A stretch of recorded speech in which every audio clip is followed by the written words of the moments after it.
21 number की गाथा से 52 नंबर तक की गाथा तक है ये ज्ञान अधिकार। इसलिए यहाँ 26 नंबर की गाथा स्वाध्याय में चल रही है।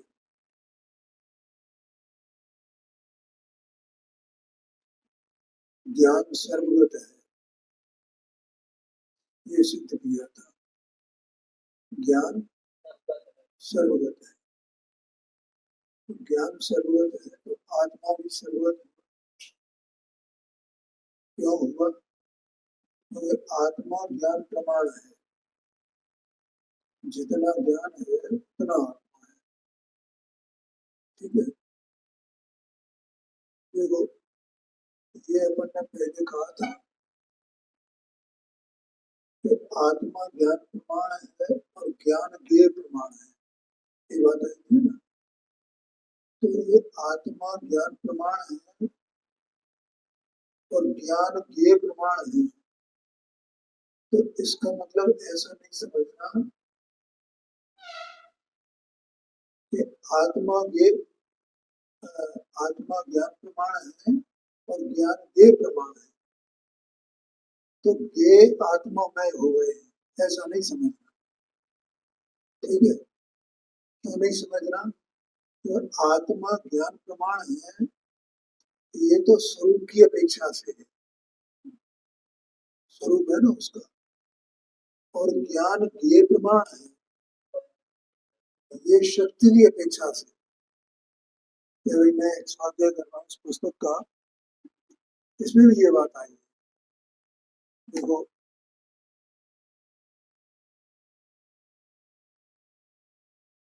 आत्मा की ज्ञान प्रमाणता स्वरूपगत है, आत्मा की ज्ञान प्रमाणता, आत्मा ज्ञान प्रमाण है ना, तो आत्मा की ज्ञान प्रमाणता स्वरूपगत है और ज्ञान की ज्ञेय प्रमाणता शक्ति परक है, माने वो ज्ञान की शक्ति को बताती है। और आत्मा ज्ञान प्रमाण है, ये आत्मा के स्वरूप को बताता है। दोनों में अंतर समझ में आया कि नहीं?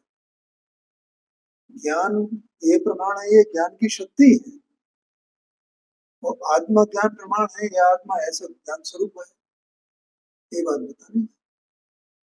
ठीक है, तो यहाँ ये चर्चा चल रही है कि जब ज्ञान सर्वगत है तो आत्मा भी सर्वगत हुआ। ठीक है, इस संबंध में कल अपन ने एक ये पैरा पढ़ लिया था, इसको फिर से पढ़ लेते हैं। ज्ञान त्रिकाल के, देखो ज्ञान की तरफ से बात करते हैं। ज्ञान त्रिकाल के माने तीनों काल के सर्वद्रव्य पर्याय प्रवर्तमान समस्त ज्ञेयाकारों को पहुंच जाने से सर्वगत कहा गया है।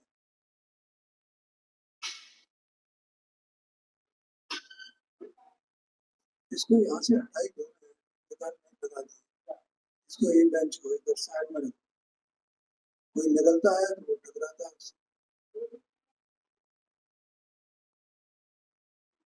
कोई और बैठता, और कोई वहां बैठता नहीं।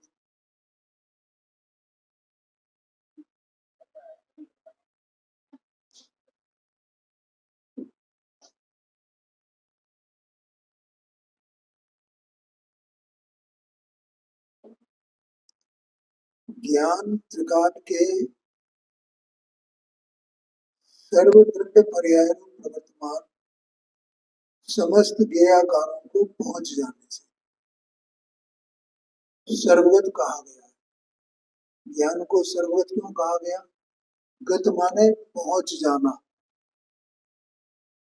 ठीक है, इसी पुस्तक में गत के दो अर्थ हैं। गत का एक मतलब है जाना और दूसरा मतलब है जानना। जाना और जानना, तो ज्ञान क्या करता है? जानता है कि जाता है? जानता है, तो जानने की अपेक्षा से ही उसे सर्वगत कहा गया है।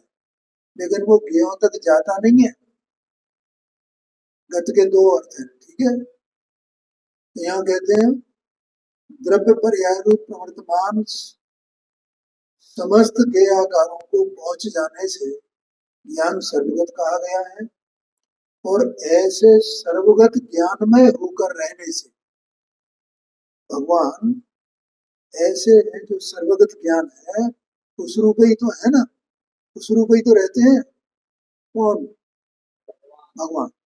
तो भगवान भी सर्वगत हो गए ना, अर्थात भगवान तीनों काल के पदार्थों को, त्रिकाल ऐसा इसमें आया ना, तीनों काल के पदार्थों को जो द्रव्य गुण पर्याय सहित हैं उनको जानते हैं, उन तक पहुंचे हुए। और इस प्रकार सर्व, ये तो एक बात हुई कि भगवान सर्वगत है, ठीक है। अब सर्व पदार्थ भी सर्वगत ज्ञान के विषय होने से, क्या कहा, सारे जो पदार्थ हैं वो ज्ञान के विषय हैं क्या? नहीं। और ज्ञान को कैसा कहा गया? सर्वगत। तो सर्वगत ज्ञान के विषय, ये सर्वगत ज्ञान ऐसा कहना, ये ज्ञान की शक्ति को बताना है। और अपन ने प्रारंभ में ये चर्चा की थी, 21 नंबर की गाथा से चर्चा की थी कि यहाँ ज्ञान की शक्ति को बताना है। मुख्य प्रयोजन ये है, केवल ज्ञान ही कैसे जानते हैं ये बताना मुख्य प्रयोजन नहीं है, लेकिन ज्ञान की पूर्ण शक्ति केवल ज्ञान रूप होती है। तो ऐसी हर आत्मा, हर जीव वो ऐसी ज्ञान शक्ति सहित है ना, तो उसकी भी शक्ति, वो भी सर्वगत रूप शक्ति को धारण करता है ना हर जीव। ये बात यहाँ बतानी है ज्ञान स्वभाव से। तो यहाँ कहते हैं इस प्रकार सर्व पदार्थ भी सर्वगत ज्ञान के विषय होने से सर्वगत ज्ञान से अभिन्न उन भगवान के वे विषय हैं। ठीक है, दोनों बातें हो गई ना। एक तरफ ये कहा गया कि भगवान सर्वगत हैं ज्ञान की तरह, क्योंकि भगवान उस सर्वगत ज्ञान रूप ही रह रहे हैं। ठीक है, अब वे सारे पदार्थ भी ज्ञानगत हैं। एक तरफ से बात नहीं है, दोनों तरफ से बात है। ज्ञान की तरफ से भी बात की और ज्ञेयों की तरफ से भी बात की कि ज्ञेय भी ज्ञानगत हैं। नहीं आएगा क्या बोल रहा हूं? ज्ञेय भी ज्ञानगत है, माने ज्ञेय भी ज्ञान तक पहुंचते हैं और ज्ञान ज्ञेय तक पहुंचता है। ज्ञान ज्ञेय तक पहुंचता है ऐसा एकांत नहीं है, ज्ञेय भी ज्ञान तक पहुंचते हैं, ऐसा है। तो वे सर्व पदार्थ ज्ञान के विषय होने से वे भगवान के भी विषय है ना, क्योंकि भगवान तो ज्ञान रूप ही है, ऐसा शास्त्र में कहा है। इसलिए सर्व पदार्थ भगवान गत ही हैं। अब यहाँ अगली बात कह रहे हैं, देखो ये थोड़ी और कठिन बात है, इसको चित्त को एकाग्र करके समझना। निश्चय न से अनाकुलता लक्षण सुख का जो संवेदन, उस सुख संवेदन के अधिष्ठानता जितना ही आत्मा है।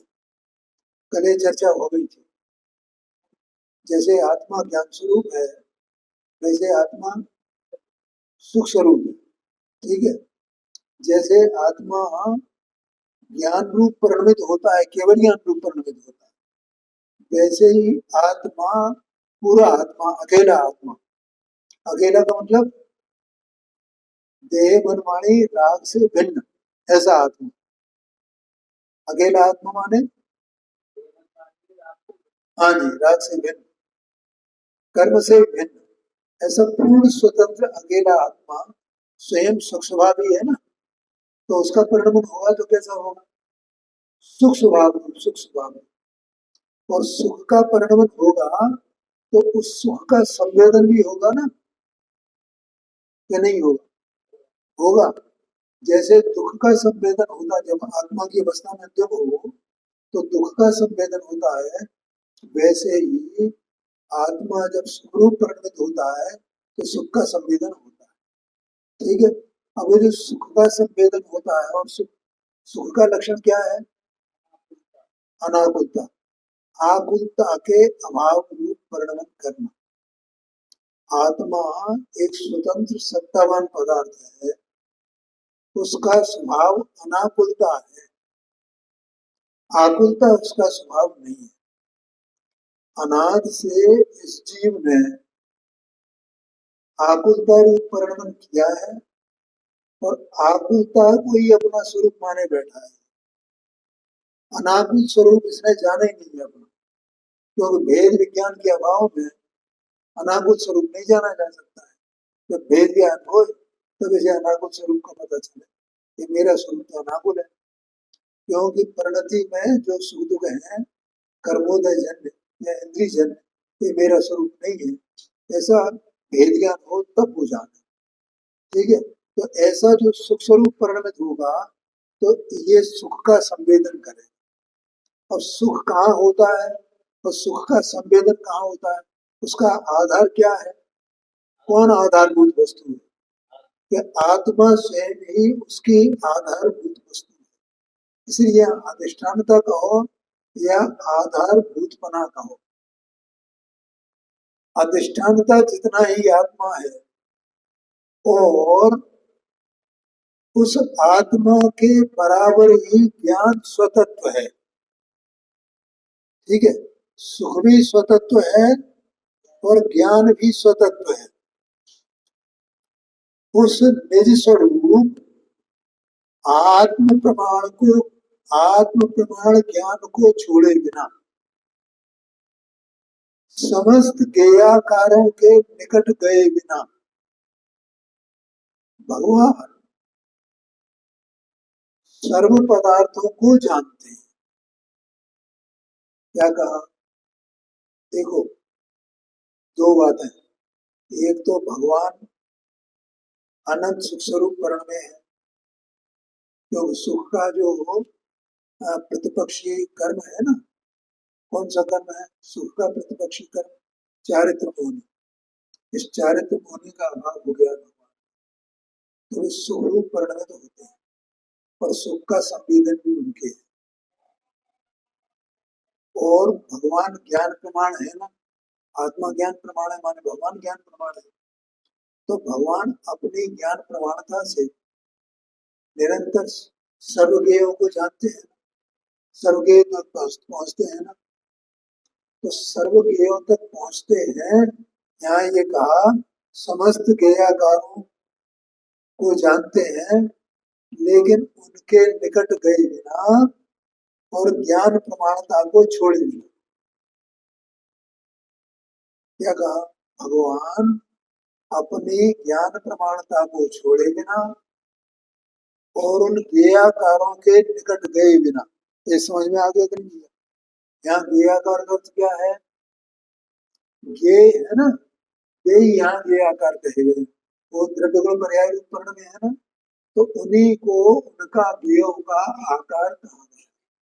ऐसा यहाँ फुटनोट में दिया भी है, देखो ज्ञेयाकारों 2 नंबर पे देखो आप फुटनोट में, ज्ञेयाकार माने पर पदार्थों के द्रव्य गुण पर्याय जो कि ज्ञेय है।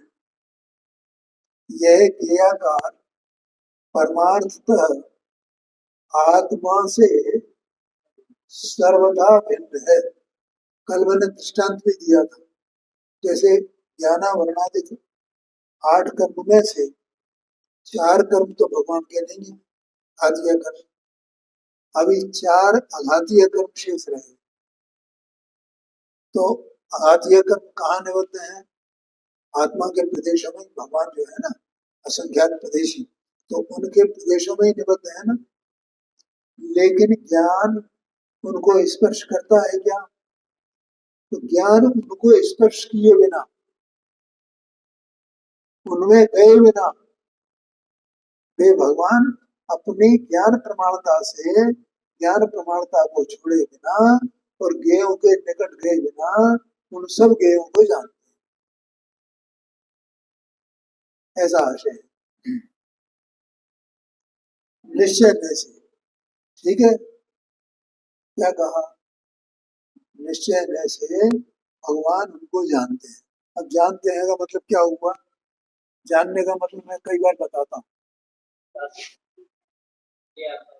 हाँ, ये दर्पण की तरह, जैसे दर्पण अपने में रहता है ना, पर वो बिंबों के आकार रूप होता है, वैसे ये ज्ञान भी, ये आत्मा भी अपने ज्ञान के द्वारा, अपने ज्ञान प्रमाणता के द्वारा ज्ञेयों के आकार रूप ज्ञान होता है, ठीक है, इसका नाम जानना है। वे ज्ञेय आकार तो ज्ञेयों के पास ही है, वे ज्ञेय इसमें ज्ञान में आते नहीं है, लेकिन ज्ञान ही स्वयं उनके आकार रूप, किस तरह, दर्पण की तरह। जैसे दर्पण के सामने कोई बिंब हो, घड़ा रखा हो, तो घड़े का आकार बनेगा ना दर्पण में, लेकिन दर्पण घड़े के निकट गया है क्या,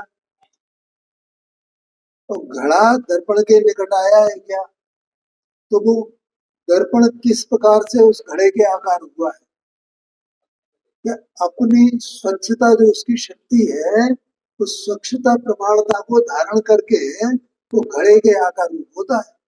और वो घड़े के आकार रूप होना, वो उस दर्पण की अपनी प्रॉपर्टी है, उसमें ज्ञेयों का कुछ भी नहीं है, माने घड़े का कुछ भी नहीं है। बोलो ख्याल में आया कि नहीं आया, क्या बोला, इसीलिए उसको निश्चय कहा गया। निश्चय क्यों कहा गया, क्योंकि ज्ञेय के आकार रूप होना अर्थात ज्ञेय को जानना, समस्त ज्ञेयों को जानना, तो ये आत्मा की प्रॉपर्टी है, इसमें ज्ञेयों का कुछ नहीं है, इसलिए वो निश्चय ने से कहा गया। बोलो ख्याल में आया, इसलिए कहते हैं निश्चय ने से ऐसा होने पर भी व्यवहार ने से यह कहा जाता है कि भगवान सर्वगत है। बोलो ख्याल में आया, व्यवहार में से ऐसा ये कहा जाता है कि भगवान सर्वगत है, भगवान सर्वगत है, इसका मतलब ये कौन से नय से कहा गया, व्यवहार में से, ठीक है। निश्चय नय से क्या है, ये भगवान तो अपने में ही रहे हैं, तो ज्ञेयों के निकट गए नहीं है, अपनी ज्ञान प्रमाणता, वो ज्ञान स्वभाव को उन्होंने छोड़ा नहीं है, तो वे अपने में ही रह करके, और आप ही अपनी प्रॉपर्टी से, अपने ज्ञान में ही वो ये तो निमित्त है ना सब, ये क्या है, ये तो सब निमित्त हैं। अब आगे बात आ रही, देखो भगवान सर्वगत हैं और नैमित्तिक भूत ज्ञेयाकारों को आत्मस्थ, आत्मा में रहे हुए देखकर ऐसा उपचार से कहा जाता है। अब ये नैमित्तिक भूत ज्ञेयाकार क्या हुए, हाँ ये बात, मैंने ये तो निमित्त है ना, तो नैमित्तिक कौन हुआ, जो ज्ञान ज्ञेयों के आकार रूप हुआ है ज्ञान, वो ज्ञान ज्ञेयों के आकार रूप है, ठीक है, तो वो नैमित्तिक भूत के आकार हुए। मूल के आकार तो ज्ञेयों के पास है, मूल के आकार तो ज्ञान के निकट आते ही नहीं है, भगवान के निकट आते नहीं है, और भगवान का ज्ञान भी उनको उस तरफ जाता नहीं है, ठीक है, इसलिए नैमित्तिक भूत ज्ञेयाकार ऐसा कहा गया है। तो वे ज्ञेयाकार,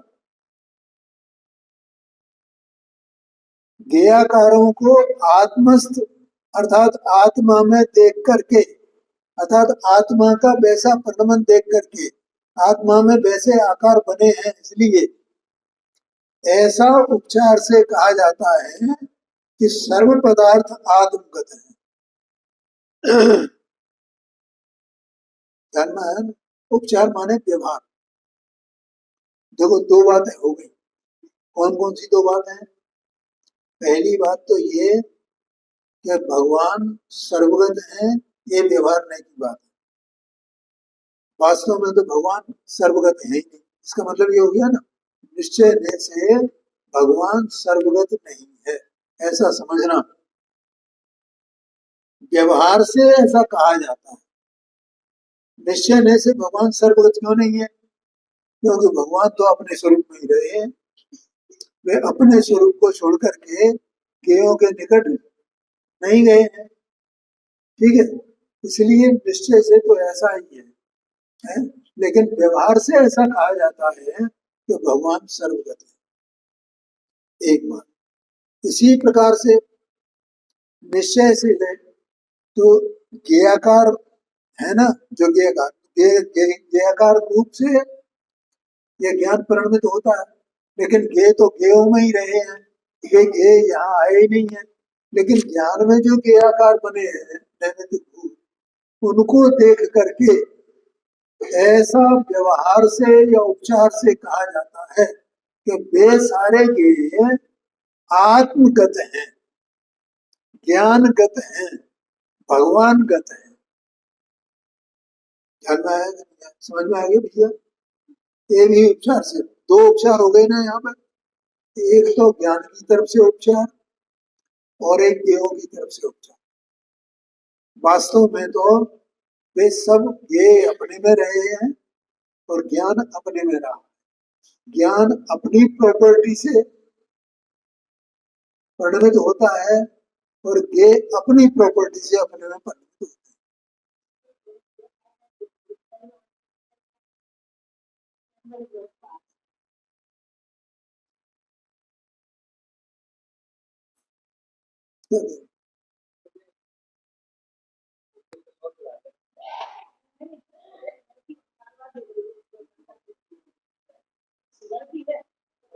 हाँ, कोई बात नहीं। नहीं नहीं, वो वहां बैठी है, दो बच्चे हैं, वो दोनों बच्चे हैं। तो ठीक है, समझ में आ गया ना? निश्चय नहीं, व्यवहार नहीं से इस प्रकार से उसको कहा गया है। ऐसा व्यवहार किया जाता है कि ज्ञान सर्वगत है या आत्मा सर्वगत है या भगवान सर्वगत है, ये व्यवहार। और ऐसा इसी प्रकार से कहा जाता है कि सारे पदार्थ भगवान गत है, ऐसा कहा जाता है।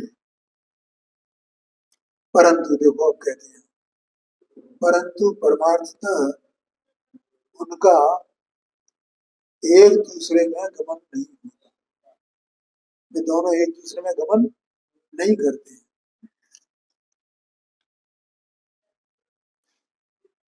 क्यों गमन नहीं करते हैं?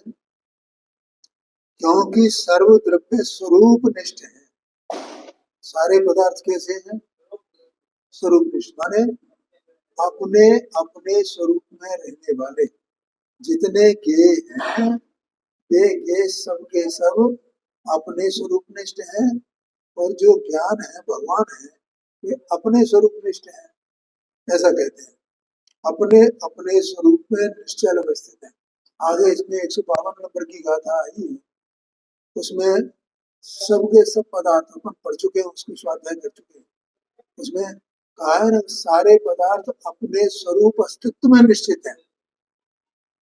तो स्वरूप निष्ठ कहो या स्वरूप अस्तित्व में निश्चित कहो, एक ही बात है, उसमें कोई अंतर नहीं। ठीक है, तो इसलिए यहाँ पर वे चूंकि अपने अपने स्वरूप निष्ठ हैं, कोई किसी में आता नहीं है, कोई किसी में जाता नहीं है, लेकिन वे सब अपने अपनी प्रॉपर्टी से अपना अपना कार्य करते हैं, अपनी अपनी शक्तियों से। तो भगवान भी अपनी शक्ति से ऐसे ज्ञान प्रमाणता को छोड़े बिना है और ज्ञेयों के निकट गए बिना अपने में ही रह करके उनके ज्ञेयों के आकार रूप परिणमित हो रहे हैं। ये निश्चय से ऐसा समझना। और व्यवहार से ऐसा कहा जाता है कि भगवान सर्वगत है, मतलब स्पष्ट है गाथा का भाव, कोई ऐसा नहीं है कि समझ में नहीं आ सके। ठीक है, और इसी प्रकार से ये है, वे भी आत्मा में आते नहीं है, लेकिन आत्मा में जो ज्ञान है वो ज्ञान का ऐसा परिणमन देख करके, ज्ञेयाकार रूप परिणमन देख करके, वो नैमित्तिक भूत कहा उसको। ठीक है, उसको देख करके ऐसा कहा जाता है कि सारे ज्ञेय ज्ञानगत हैं। सारे जो ज्ञेय हैं वे सब ज्ञान में पहुंच गए हैं।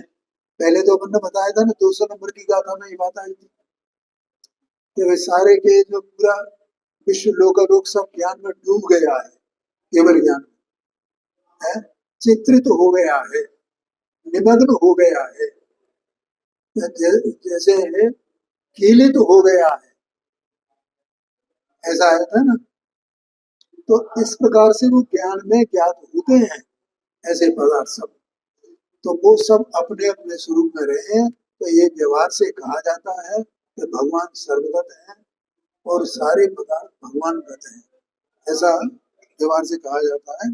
और अंतिम वाक्य इसका है, यही क्रम ज्ञान में भी निश्चित करना चाहिए। माने ये भगवान की बात कही, तो यहाँ ज्ञान में भी समझ लेना ये बात निश्चय व्यवहार वाली, ऐसा ठीक है। क्यों? क्योंकि भगवान तो ज्ञान स्वरूप ही है ना, इसलिए ऐसा कहा। अब चूंकि मीटिंग हो रही है, तो अपन आज इतनी रखते हैं, बाकी चर्चा अपन करते हैं।